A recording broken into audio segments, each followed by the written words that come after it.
오늘 새벽에 말씀드린 것처럼 십자가로 가까이 가고 또 십자가를 통과해서 십자가 저쪽 편의 사람으로 살아가게 되기를 간절히 원합니다.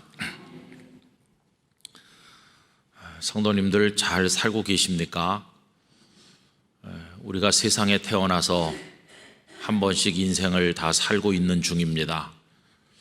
그런데 그 삶이라고 하는 게 어떤 기본 틀이 있지요. 우선 부모님 밑에서 태어납니다. 모두가 다 그런 방식으로 태어나지요.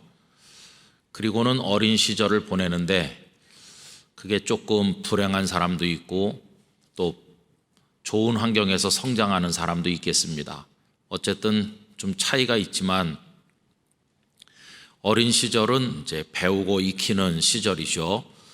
그렇게 해서 이제 자기의 자아가 성장이 되고 인생이 뭔가 하는 거를 조금씩 알아가기 시작합니다.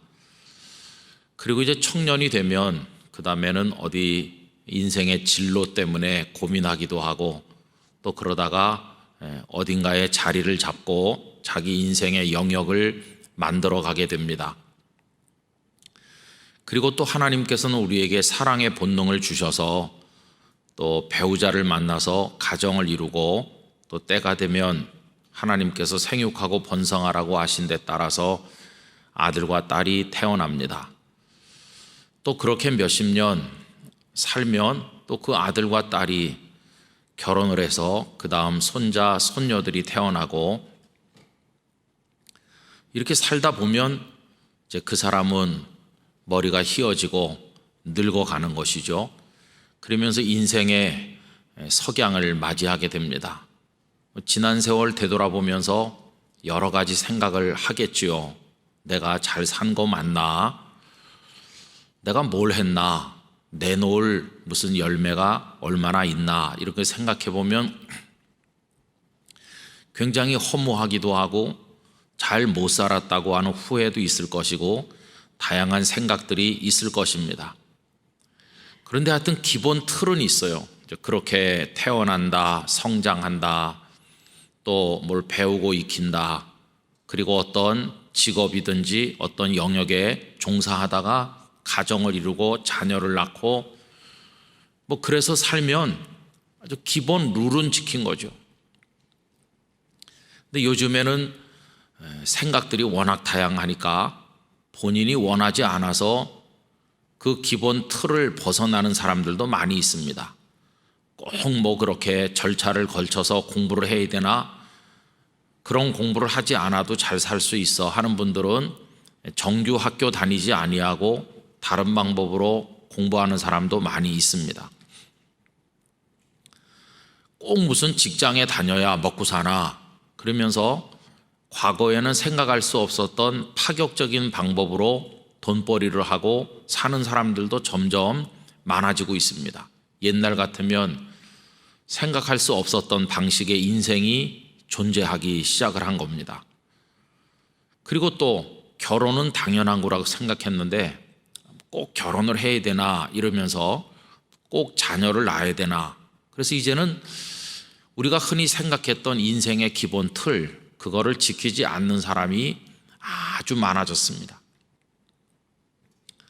나중에 보면은 결혼하지 않았으니까 뭐 자녀도 없기도 하고 그래서 이제 홀로 늙을 때까지 사시는 분들도 많이 계세요.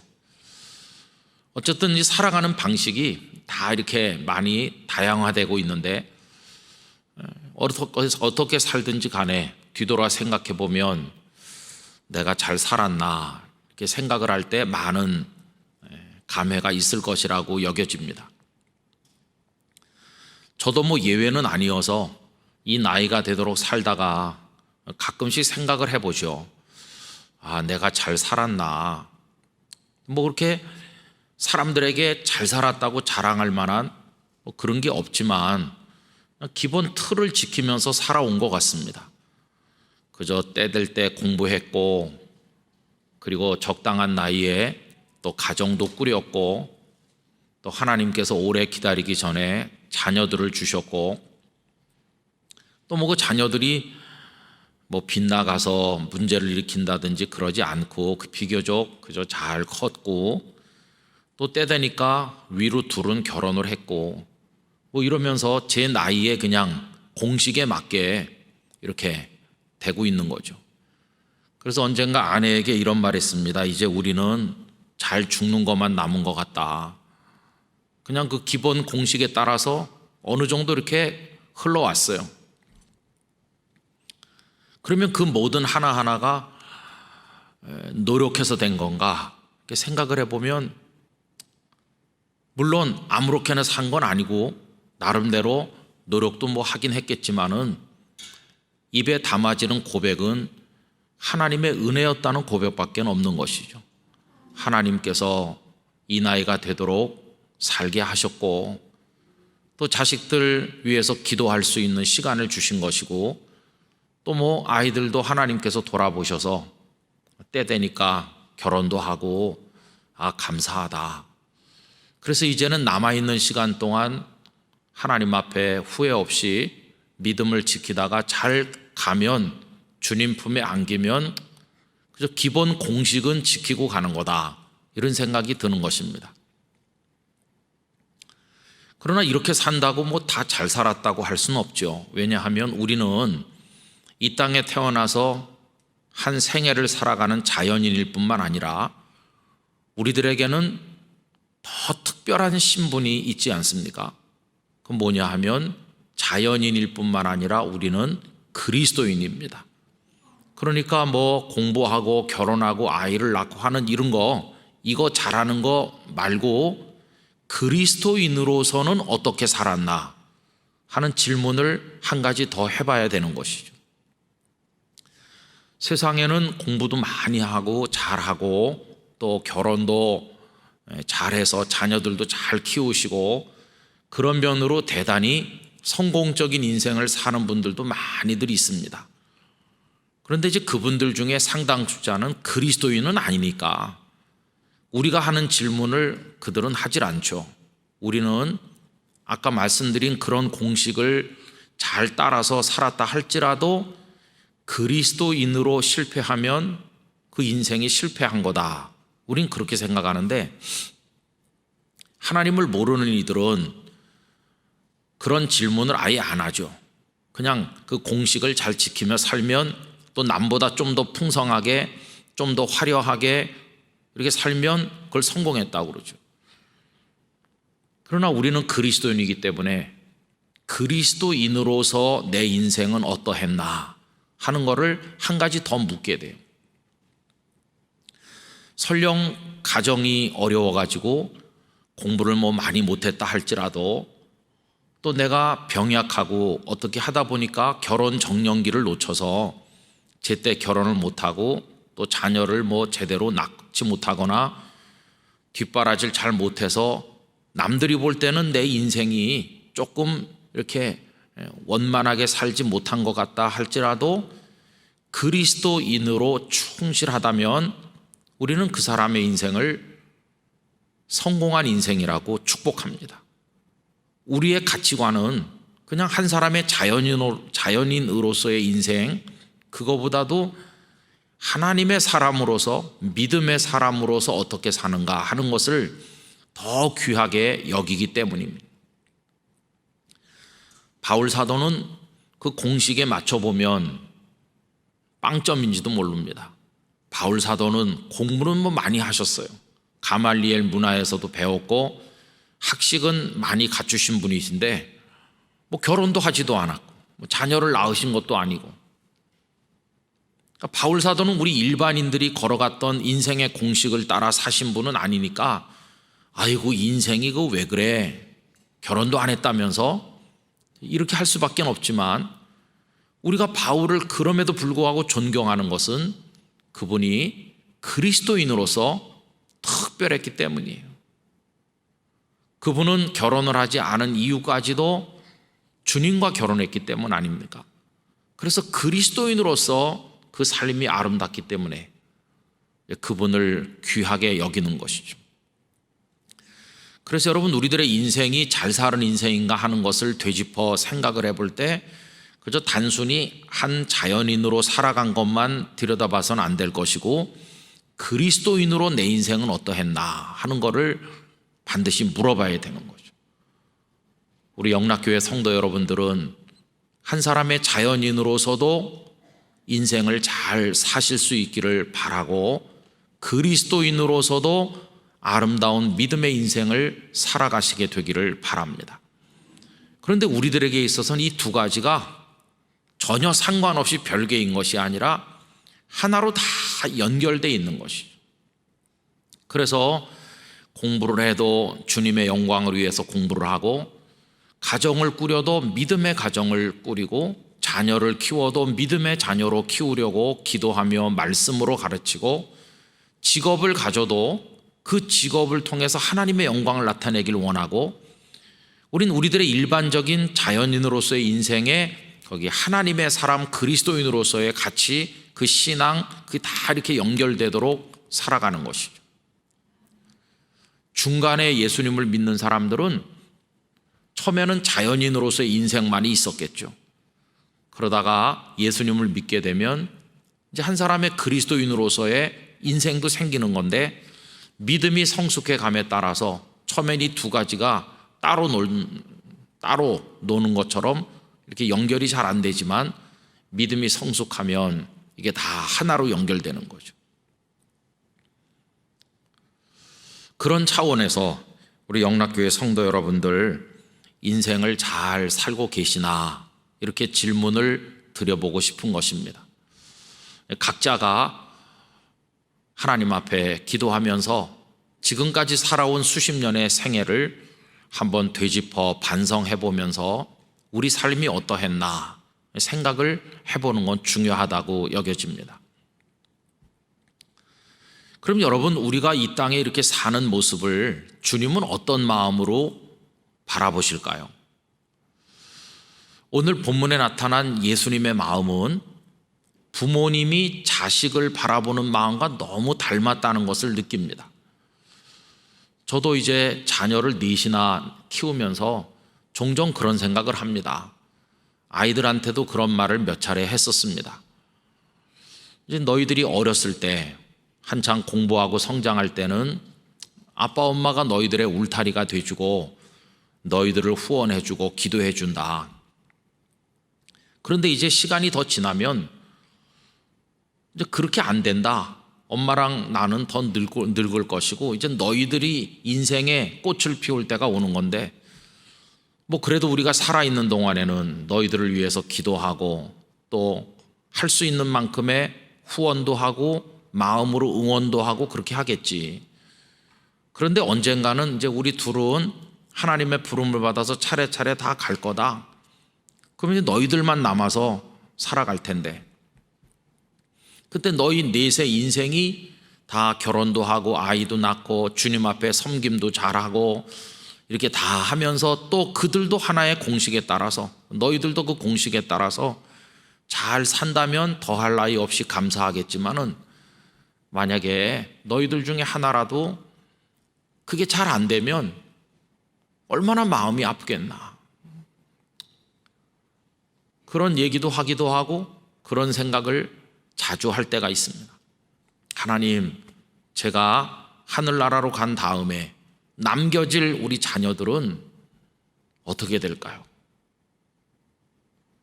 만약에 그 아이들 중에서 경제적으로 굉장히 어려워져 가지고 막 살기 힘들어서 허덕이는 아이가 나온다면 생각만 해도 마음이 너무 아프다. 만약에 병이 들어가지고 제대로 활개를 못 펴고 병 때문에 고통받는 자녀가 나온다면 어떡하지? 그럼 부모로서의 마음이 있는 거예요. 하나님이 아이들이 구김살 없이 자신들에게 주어진 인생을 하나님 앞에 성도로서, 그리고 주어진 인생을 잘 살아갈 수 있도록 하나님께서 아버지가 되어 주시옵소서. 이런 기도를 드리지 않을 수가 없는 것이, 이제 부모의 마음이 그런 거 아닙니까? 아마 다 마찬가지이실 거예요. 근데 오늘 읽은 이 말씀을 여러 차례 반복적으로 읽으면서 예수님의 마음이 꼭 그렇다는 생각을 했어요. 지금 예수님께서는 떠나가시잖아요. 십자가를 지시고 부활하시고 하늘나라로 승천하실 거고 요 제자들만 남겨둘 거 아닙니까? 그 떠나는 모습이 자녀를 남겨두고 떠나는 부모의 모습과 아주 비슷합니다. 그래서 오늘 말씀에 보면 보존한다고 하는 단어를 3번이나 쓰고 계셔요. 여러분 오늘 말씀 11절을 보십시오. 나는 세상에 더 있지 아니하오나, 주님은 떠나실 거 아닙니까? 그들은 세상에 있사옵고 나는 아버지께로 가옵나니. 우리 주님은 이제 아버지 하나님께로 승천하여 가실 것이고 그들, 이 제자들만 남을 겁니다. 거룩하신 아버지여, 내게 주신 아버지의 이름으로 그들을 보존하사. 여기 보존한다는 말이 나오죠. 이 보존한다는 말은 지킨다, 보호한다, 별 탈 없이 잘 살도록 해준다, 그런 뜻이 들어있는데 이 보존한다는 말이 12절에도 나옵니다. 내가 그들과 함께 있을 때에 내게 주신 아버지의 이름으로 그들을 보존하고 지키었나이다. 지금까지는 내가 그들을 지켰습니다. 보존했습니다. 그런 뜻이죠. 그런데 이젠 떠나가실 거니까 그걸 기도하시는 겁니다. 또 15절로 가보시면요, 내가 비옵는 것은 그들을 세상에서 데려가시기를 위함이 아니요 다만 악에 빠지지 않게 보존하시기를 위함이니이다. 그래서 지금 예수님께서 하나님께 제자들을 위해서 기도를 드리시는 건데 보존이란 말을 여러 차례 반복하고 계세요. 이들이 지켜지기를, 이들의 믿음이 지켜지고 인생이 지켜지고 이 땅에서 잘 살기를 하는 마음으로 기도하고 계신 것이죠. 오늘 우리를 내려다보시는 예수님의 마음도 똑같습니다. 우리가 이 땅에서 믿음의 사람으로 보존되기를 우리 주님께서는 원하고 계시다는 것입니다. 그러면 주님께서는 보존되기만 원하시는 게 아니라 우리가 어떻게 살기를 또 원하시냐? 기쁘게 살기를 원하시죠. 여러분 13절 말씀, 지금 내가 아버지께로 가오니 내가 세상에서 이 말을 하옵는 것은 그들로 내 기쁨을 그들 안에 충만히 가지게 하려 함이니이다. 뭐 다른 말로 우리가 좀 바꿔서 쉽게 말한다면 내가 떠난 다음에 남겨지는 이 사람들이 행복하게 살기를 말하죠. 부모님이 떠나면서 자식들이 이 땅에서 행복하게 살기를 다 원하는 것처럼 지금 예수님께서도 이들이 기쁨을 가지고 살기를, 그런데 그 기쁨이 인간적 기쁨이 아니죠. 내 기쁨을 그들 안에 충만히 가지게 하려 함이니이다, 이렇게 얘기하죠. 그럼 여러분 이런 질문을 할 수 있어요. 아니 세상에 남겨두고 가는 제자들이 기쁨이 없이 살까봐 염려가 되시고 보존되지 못할까봐 걱정이 되시면 그들도 다 같이 데려가시면 될 거 아니냐, 이렇게 생각이 들 수도 있지만은 그건 그런 게 아니죠. 아까도 우리가 읽은 것처럼 그들은 세상에 남는다 하는 것입니다. 그럼 왜 그들을 남겨둡니까? 15절 말씀에 보십시오. 내가 비옵는 것은 그들을 세상에서 데려가시기를 위함이 아니라고 그랬어요. 아버지, 세상은 너무나 악하고 험한데 이들만 남겨두고 가려니까 너무나 마음이 불편하니 이들을 데려가 주세요, 이런 기도를 하시지는 않으시는 거예요. 데려가시기를 위함이 아니라는 거예요. 그럼 남겨두고 가시는 건데 왜 남겨두십니까? 무엇 때문에? 이 힘든 세상에. 그게 18절 말씀에 나오죠. 아버지께서 나를 세상에 보내신 것 같이 나도 그들을 세상에 보내었고 라고 하시잖아요. 세상에서 데려가시기는커녕 오히려 세상 속으로 가라 하면서 세상으로 파송하시는 거죠. 근데 뭐와 같습니까? 아버지께서 나를 세상에 보내신 것 같이 성부 하나님 아버지께서 성자 예수님을 마구간에 나게 하시고 이 죄악 많은 악한 세상으로 태어나서 보내셨잖아요. 이 세상으로 보내셨는데 이 세상이 그렇게 악한 곳이라는 걸 아버지께서 아시는데 왜 예수님을 이 세상에 보내셨겠어요? 그건 이 세상에서 감당하셔야 될 메시아 사명 때문에 보내신 거지 않습니까?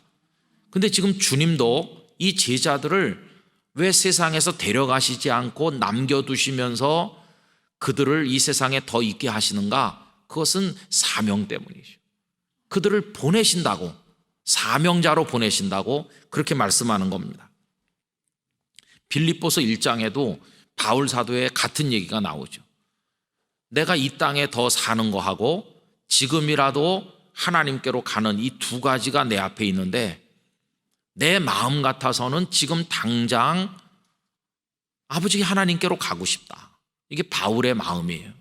왜냐하면 이 세상에, 악한 세상에 더 눌러 앉아 살아봤자 뭐가 있겠어요. 이 허무한 세상에 더 살아봤댔자. 그러니까 내 마음은 지금 당장이라도 주께로 가고 싶다. 그런데 내가 더 이 땅에 살게 되는 이유는 너희들을 위한 것이다.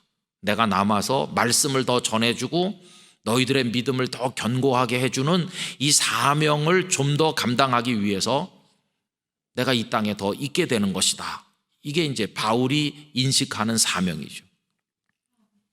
그러니까 여러분, 우리가 지금 세상에 살고 있는데 아유, 주님도 안 계시는 세상인데 나도 빨리 갔으면 좋겠어.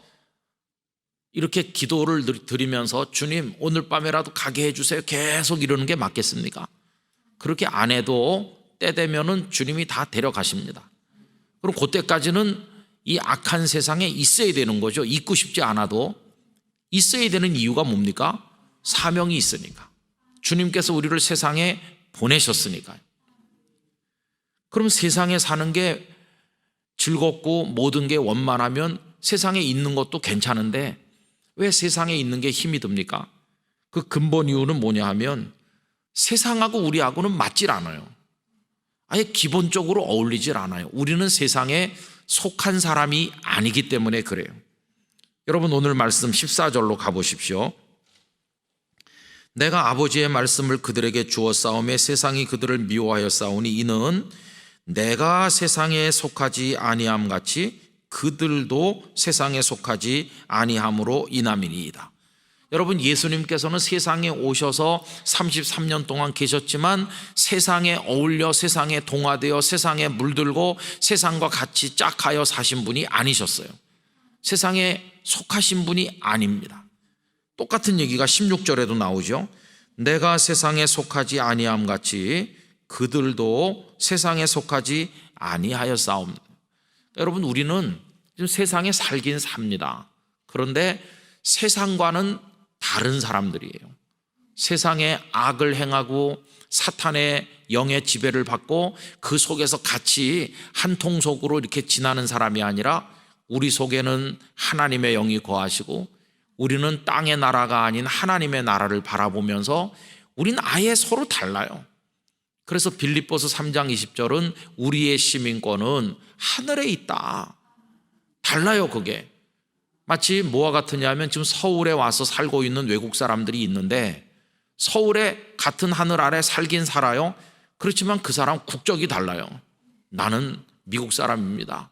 조금 있으면 난 돌아가요, 미국으로. 그런 거나 마찬가지. 우리는 이 세상에 지금 살고 있긴 하지만 우리의 근본은 하나님의 나라에 있는 것이에요. 그래서 속하지 않았기 때문에 어울리며 살라니까 불편한 거예요.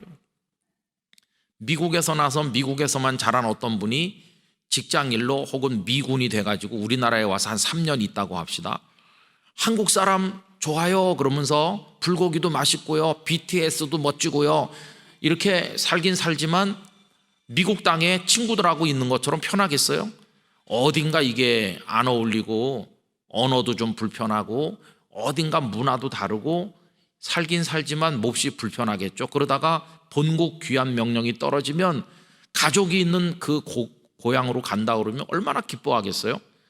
여러분, 마찬가지로 우리도 천국으로 주님이 불러가시는 그날이 되면 거기가 내 집으로 가는 것이고 여기는 지금 몸에 안 맞는 옷을 입고 사는 것 같이 이제 불편한 것이죠. 그래서 세상에 속하지 않았기 때문에 이 세상에 사는 게 참 힘이 드는 것이, 아까 처음에 말씀드린 것처럼 한 자연인으로 기본 공식을 따라 사는 것도 힘들고 요새 너무나 힘든 여건이 많다 보니까 젊은이들이 때가 돼도 결혼도 안 하고 아이도 안 낳고 그거 지키면서 사는 게 어렵잖아요. 거기다가 믿음을 지키기는 정말 더 어렵잖아요. 그죠? 이제 그런 상황 속에서 우리가 지금 존재하고 있는 거죠. 그런데 놀랍게도 주님은 이렇게 악조건 속에 우리가 힘든 상황 속에 사는데도 불구하고 뭘 원하신다고요? 우리가 기쁘게 살기를 원하신대요. 여러분, 여기 기쁘게 사는 게 이게 쉽겠습니까? 인생을 기쁘게 살고 그리스도인으로 기쁘게 사는 거, 이게 저절로 되는 것이겠습니까? 그건 참 어려운 것이죠. 그러면 이런 세상 속에 살아도 기쁨으로 살려면 우리에게 뭐가 필요할까?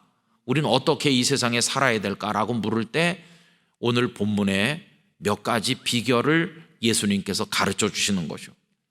그게 뭐냐 하면은 우리가 사랑으로 하나가 되는 것입니다. 11절을 우리 다시 한번 다 같이 읽어보겠습니다. 나는 세상에 더 있지 아니하오나 그들은 세상에 있사옵고 나는 아버지께로 가옵나니 거룩하신 아버지여 내게 주신 아버지의 이름으로 그들을 보존하사 우리와 같이 그들도 하나가 되게 하옵소서라고 그랬죠. 여러분, 보존되기 위해서 성도들에게 꼭 필요한 게 뭐냐 하면 하나 되는 것입니다. 우리가 하나가 되면 비록 악한 세상에 나그네처럼 살고 있기는 하지만 기쁨으로 살아갈 수 있게 되는 것입니다. 하나가 되면요. 아까도 제가 부모님이 자식을 놓고 떠나는 얘기를 했는데 부모님이 다 연로하셔서 천국에 가셨다 이렇게 해봅시다. 그러면 자녀들만 남았어요. 그럼 자녀들이 원수가 돼가지고 으르렁거리면서 싸우고 갈등하면 이 자녀들이 기쁘게 사는 겁니까? 고통 가운데 사는 거죠. 그러나 형제 자매가 아주 우애가 좋고 서로 사랑하고 조카들 서로 잘 돌봐주고 그저 네 것 내 것 없이 이렇게 우애하면서 살면 부모님은 떠나셨지만은 그 형제 자매들과 그 자녀들은 행복할 거 아니겠어요?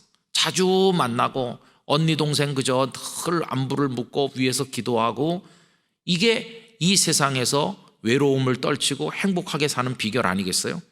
여기 지금 똑같은 거죠. 영적인 원리가 그들도 하나가 되게 하옵소서. 근데 여러분, 예수님의 12명의 제자 중에서 12명이 다 하나는 아니죠. 한 사람은 이미 낙오자가 됐잖아요. 그 사람이 누굽니까? 가룟 유다죠. 12절 말씀 보세요. 내가 그들과 함께 있을 때 내게 주신 아버지의 이름으로 그들을 보존하고 지키었나이다. 지금까지는 내가 그들을 보존하고 지켰습니다. 그래서 그 중에 하나도 멸망하지 않았습니다. 11명의 제자가 잘 보호됐는데 문제는 뭡니까? 다만 멸망의 자식뿐이오니, 여기 멸망의 자식이 누구를 가리키는 거겠어요? 가룟 유다. 가룟 유다는 아니라는 거예요. 12명 중에 11명은 보존하고 잘 지켜졌는데 그 한 명은 아니라는 거예요. 그럼 지금 가룟 유다는 어디 있습니까? 여러분 13장으로 한번 돌아가 볼까요? 13장 26절부터 봅시다. 여기 지금 만찬을 잡수시는 중인데 예수께서 대답하시되 내가 떡 한 조각을 적셔다 주는 자가 그니라 하시고 곧 한 조각을 적셔서 가룟 시몬의 아들 유다에게 주시니 조각을 받은 후 곧 사탄이 그 속에 들어간지라. 이에 예수께서 유다에게 이르시되 네가 하는 일을 속히 하라 하시니 이 말씀을 무슨 뜻으로 하셨는지 그 앉은 자 중에 아는 이가 없고 어떤 이들은 유다가 돈 괴를 맡았으므로 명절에 우리가 쓸 물건을 사라 하시는지 혹은 가난한 자들에게 무엇을 주라 하시는 줄로 생각하더라. 그 다음에 뭐라고 했습니까? 유다가 그 조각을 받고 곧 나가니 갔어요. 유다는 이미 유다는 다락방에 앉아있지 않고 떠난 사람입니다. 그러면 그 14장부터 지금 예수님의 말씀이 쭉 시작되거든요. 이게 다락방 강화라고 하잖아요. 집중적으로 새 계명을 준다고 말씀하시고 또 내가 너희를 위하여 거처를 예배하러 간다고 하시고 마음에 근심하지 말라고 말씀하시고 성령님 얘기하시고 쭉 하시는 그 모든 말씀이 가룟 유다는 나가버렸고 11명만 있는 가운데서 주옥 같은 말씀을 그들을 위해서 하시는 거죠. 지금 여기 오늘 17장 본문으로 오면 그 한 사람은 멸망의 자식이라는 거예요. 그래서 그 사람 빼고 나머지 여기 11명이 있는데 이들이 하나가 되어야 된다. 이걸 위해서 지금 예수님께서는 기도하시는 것을 볼 수 있습니다. 여러분, 이 죄악된 세상, 어렵고 힘든 세상에서 우리의 인생을 지키고 주님이 주시는 기쁨을 맛보면서 성도로서 아름다운 인생을 살아가려면 하나가 되어야 합니다. 그것을 기본적으로는 가정 안에서 이루어야 되고 성도 간에 이루셔야 됩니다. 그런데 지금 불행하게도 우리 한국 교회는 하나가 잘 못 돼요. 너무 많이 교단도 나눠졌고 교회들도 갈등하고 성도와 성도들 사이도 불편한 사람도 많고, 그러니까 이게 하나 되어야 보존되고 기쁨으로 살 수 있는데 하나됨을 우린 잘 못해요. 저부터도 이게 하나 되는 게 참 어렵구나 하는 것을 많이 느끼고 있습니다. 그래서 하나 되기 위한 노력, 이게 결국 다른 말로 말하면 뭐겠습니까? 사랑하기 위한 노력이겠죠. 그거를 하면 너희들이 기쁨을 가지고 살 수 있다, 이렇게 말씀하는 거죠. 그 다음에 두 번째 비결은 뭐냐 하면 말씀의 사람이 되는 겁니다. 14절 말씀 다 같이 읽어보겠습니다. 내가 아버지의 말씀을 그들에게 주어 싸우매 세상이 그들을 미워하여 싸우니 이는 내가 세상에 속하지 아니함 같이 그들도 세상에 속하지 아니함으로 인함이니이다. 아멘. 만약에 우리들이 세상에 속해서 세상과 하나가 되어서 사는 것 같으면 굳이 말씀을 주실 필요가 있었을까요? 없지요. 그냥 세상 사람 사는 대로 너희도 같이 살아라, 편하게 그들처럼 그들이 하는 대로 해라, 이러면 되는 거죠. 그런데 예수님께서 많은 말씀을 하시는 건 뭡니까? 너희들의 인생은 이 방식으로 살아야지 저렇게 살면 안 된다. 너희들의 인생을 살아가는 방식은 여기 따로 있다고 하면서 말씀을 주신 것이죠. 근데 그 말씀은 생명이고 말씀은 능력이어서 우리를 악에 빠지지 않도록 보존해 줄 뿐만 아니라 말씀대로 살 때 주님이 주시는 기쁨이 우리 안에 넘쳐나는 것입니다. 왜 그러냐 하면 말씀대로 살아야 진정한 열매가 맺히는 것이고 그 열매가 우리를 기쁘게 해주는 것이죠. 그래서 성도들은 하나님의 말씀으로 살아야만 되는 것입니다. 17절에도 가보시면요, 그들을 진리로 거룩하게 하옵소서, 아버지의 말씀은 진리니이다, 이렇게 하는 거죠. 우리 영락교회 성도 여러분, 하나님의 말씀을 붙드시고 그 말씀에서 힘을 얻으시게 되기를 바랍니다. 그게 우리에게 기쁨이 되는 거죠. 여러분, 우리는 다 단독자입니다.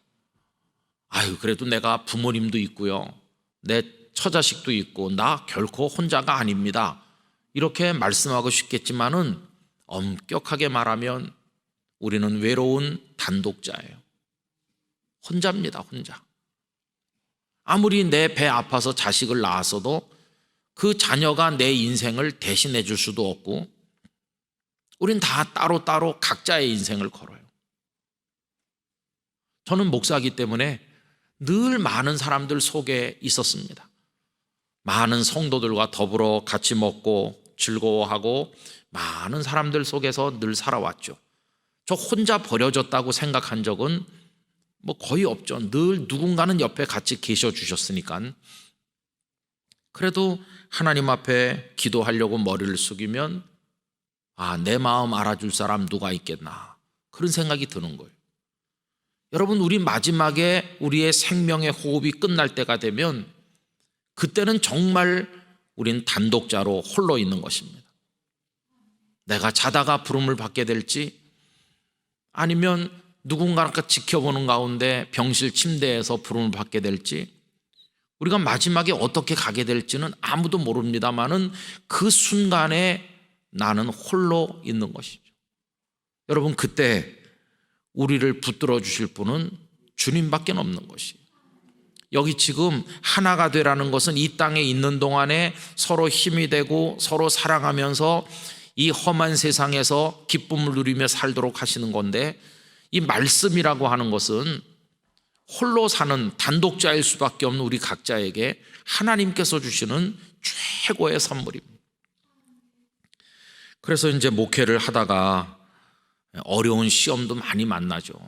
그러면 그거를 처음에는 이렇게 사람들하고 같이 얘기하죠. 이렇게 뭐 이렇다 저렇다 하고 하소연도 하고 의논도 하죠.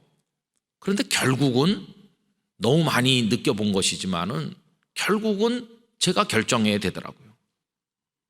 많은 상담을 했지만 그분은 그저 당신의 생각을 한마디 도움이 되라고 해주는 것뿐이지 그분이 결정해서 그분이 대신 저의 인생을 살아줄 수는 없는 거 아닙니까?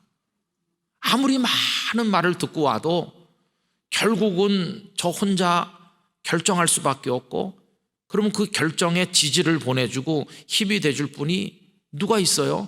주님밖에 없는 거예요. 주님밖에 없구나. 그러면 주님께서 우리를 격려해 주시고 응원해 주신다고 하는 것을 무엇을 통해서 확인할 수 있습니까? 주님이 우리를 붙드시고 계시다는 걸 뭘 통해서 알 수 있나? 그게 말씀이에요, 말씀. 전에도 말씀드린 바가 있었지만은 저 멀리 가본 적도 없는 부산 영도에 가서 처음에 목회를 할 때 너무나도 어렵더라고요. 부산이라고 하는 문화에 적응하기도 어렵고, 그리고 처음 담임 목회를 하니까 성도님들을 어떻게 대해야 될지 잘 모르겠어요.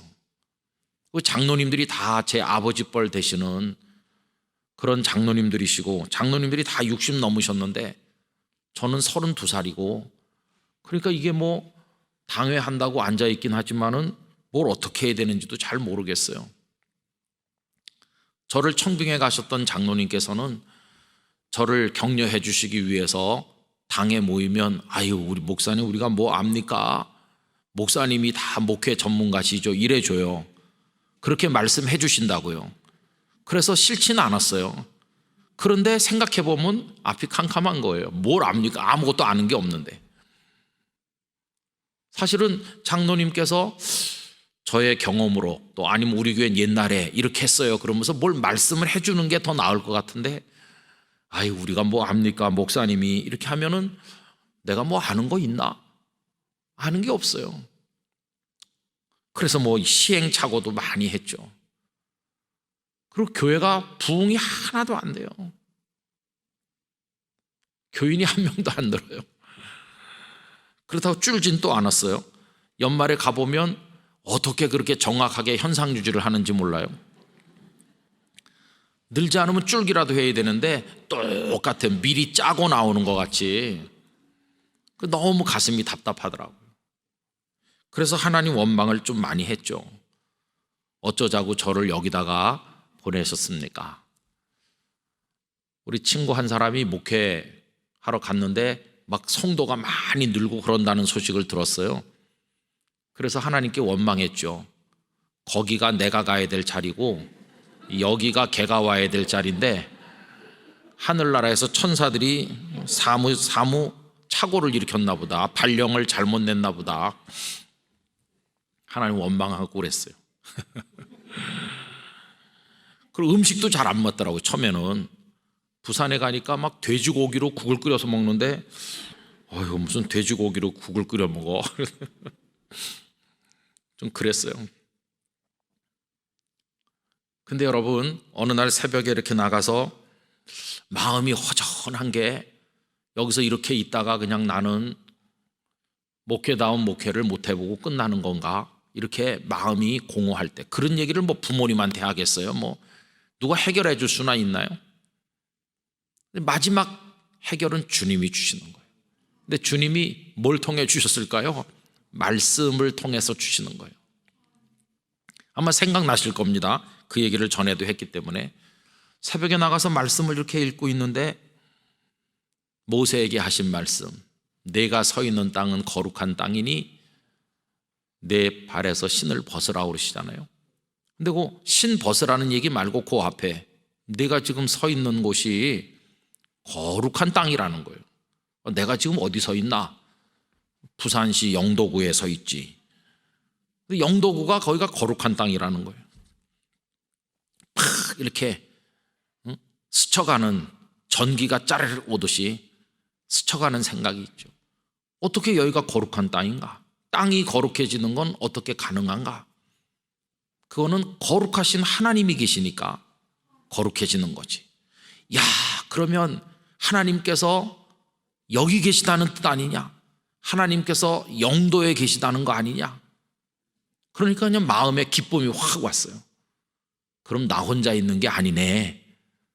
여기 나 혼자 유배 온 게 아니고 하나님께서 나와 같이 계시는구나. 이게 막 0.1초 만에 깨달아지는 거예요. 하나님께서 나와 같이 계시면 기쁘잖아요. 그죠? 그 순간에 기쁨이 솟아올랐어요. 아까 여기 예수님께서 내 기쁨을 그들이 가지기를 원한다고 하시잖아요. 아, 바로 이거로구나. 그래서 이 하나님의 말씀이 절절히 예기치 못한 순간 이 땅에서 성도로서 한 사람의 자연인으로서 우리 인생을 지켜나가기 위해서 고민하는 우리들에게 큰 기쁨으로 다가오는 거예요. 여러분, 우리가 말씀을 사랑하게 되는 것은 의무적으로 1년에 한두 차례 읽기 위해서 뭐 그런 율법적인 성경 읽기가 아니라 이 말씀이 그냥 그렇게 살아서 오는 거예요. 말씀이 바로 주님이 다가오는 것처럼 느껴지시는 거죠. 그럴 때는 이 말씀이 꿀송이보다 더 달다고 하는 것이고 이 말씀이 왜 능력인지를 알게 되는 것이죠. 우리 영락교회 성도 여러분들께서 이 험난한 세상 살아가시는 동안에 아까 제가 서두에 잘 살고 계시냐고 여쭤봤는데 아마 딱히 대답하기가 애매하신 분들이 많으실 거예요. 나 잘 살아요. 그런 분은 그렇게 쉽지 않을 거고 아마 이러실 거예요. 그렇죠, 뭐 그럴 거예요. 애매한 대답이죠. 그래서 다 힘든 거, 아픔들, 눈물, 사연 그거 다 쓴다면 다 책 한 권씩은 쓰실 만한 사연이 있으실 거예요. 그런 인생을 살고 계시지만 그래도 저 잘 살아요 라고 우리로 하여금 대답할 수 있게 만들어주는 근거가 있다면 이 말씀이죠. 말씀 속에서 우리를 위로하시는 하나님의 은혜가 있는 것이. 말씀대로 365는 그저 성경을 2장, 석장, 넉장 이렇게 읽기 위한 프로그램이라기보다는 그 속에서 성도님들의 눈이 확 열리면서 그날 힘들고 어려운 여러 가지 다양한 상황을 만나실 텐데 그때마다 우리에게 말씀하시는 주님을 인격적으로 말씀이라는 매개체를 통해서 만나시기를 원하는 마음으로 우리가 하고 있는 것입니다. 그래서 여러분 그 계획에 따라 성경을 이렇게 읽으실 때 오늘은 주님께서 나에게 어떤 말씀으로 기쁨을 선물해 주실 건가, 혹은 어떻게 나를 꾸지람하셔서 잘못된 생각의 질곡에서 벗어나도록 도와주셔서 나로 하여금 온전한 기쁨에 이르게 하실 것인가, 이런 기대감을 가지고 그 말씀을 읽는 것이죠. 그러면 한마디 한마디가 종이에 적혀 있는 글자로 다가오는 게 아니고 주님이 지금 여기다 말씀하시는 것처럼 느껴질 것입니다. 그 말씀이 살아있는 말씀이 되는 것이죠.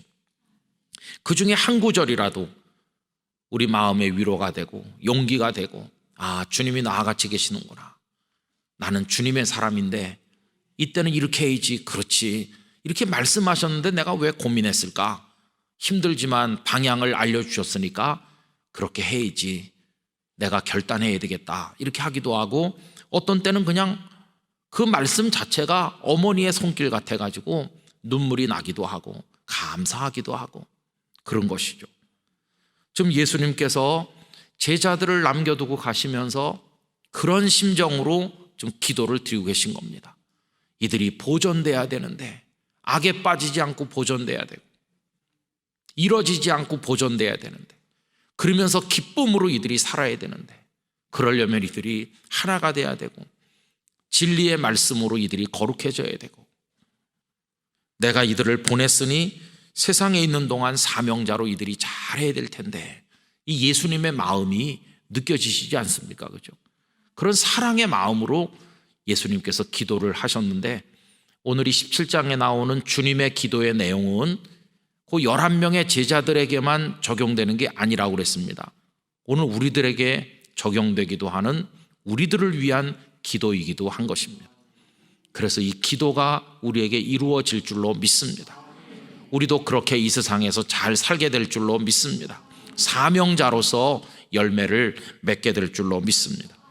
그런 마음으로 힘든 인생길이지만 주님이 우리를 부르시는 그날까지 잘 살도록 노력합시다. 힘을 내서 걸어가도록 하십시다. 그래서 주님의 은혜로 여기까지 왔습니다. 그러면서 주님 우리를 부르실 때 그 주님의 품에 다 안기는 영락의 성도들이 되시기를 간절히 기원합니다. 기도하겠습니다. 존귀하신 아버지 하나님, 한 사람의 자연인으로 제대로 살아내는 것도 어렵고, 그리고 그리스도인으로서 믿음의 열매를 맺긴 더더욱 어려운 인생 속에 저희들이 있습니다. 오늘이라도 주의 나라에 가기를 원하지만 이 땅에서의 저희의 사명이 있어서 주님은 저희를 세상에 보내셨습니다. 그때까지 기쁨을 가지고 성도다운 삶을 살아야 되겠사오니 저희가 하나가 되게 하여 주시옵시고 진리의 말씀으로 힘을 얻고 거룩해지도록 은혜를 주옵소서. 그래서 영락의 성도들이 한 사람도 이뤄지지 아니하고 보존되어서 주님의 품에 안기게 하시고 사명자로 열매 맺게 하여 주시옵소서. 예수님의 이름으로 기도하옵나이다. 아멘.